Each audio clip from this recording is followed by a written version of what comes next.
జిల్లాను ప్లాస్టిక్ రహిత జిల్లాగా తీర్చిదిద్దడంలో జిల్లా ప్రజలందరూ భాగస్వాములు కావాలని ఈ సందర్భంగా జిల్లా కలెక్టర్ జి. రాజకుమారి ప్రజలకు పిలుపునిచ్చారు. సోమవారం కలెక్టరేట్లో నిర్వహించే ప్రజా సమస్యల పరిష్కార వేదిక గ్రీవెన్స్ డే కు హాజరయ్యే ప్రజల కోసం ప్లాస్టిక్ రహిత లంచ్ కార్యక్రమానికి ముఖ్యాతిథిగా జిల్లా కలెక్టర్ హాజరై ప్రారంభించారు.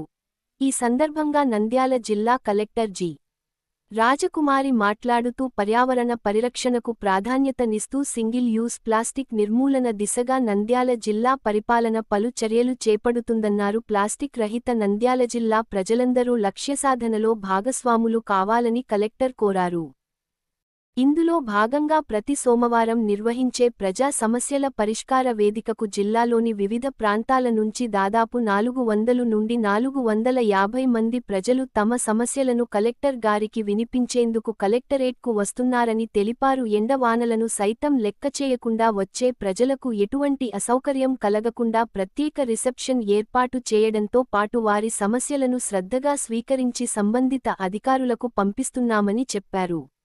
అదేవిధంగా కలెక్టరేట్కు వచ్చిన అర్జీదారులకు మధ్యాహ్న భోజన సదుపాయాన్ని కూడా కల్పిస్తున్నామని ఈ కార్యక్రమానికి రెడ్ క్రాస్ సొసైటీ కాసినాయన ఈ కార్యక్రమంలో నంద్యాల మున్సిపల్ కమిషనర్ బండి శేషన్న, రెడ్ క్రాస్ జిల్లా సెక్రటరీ శ్రీకాంత్ రెడ్డి, జిల్లా కార్యవర్గ సభ్యులు ఉస్మాన్ భాష తదితరులు పాల్గొన్నారు.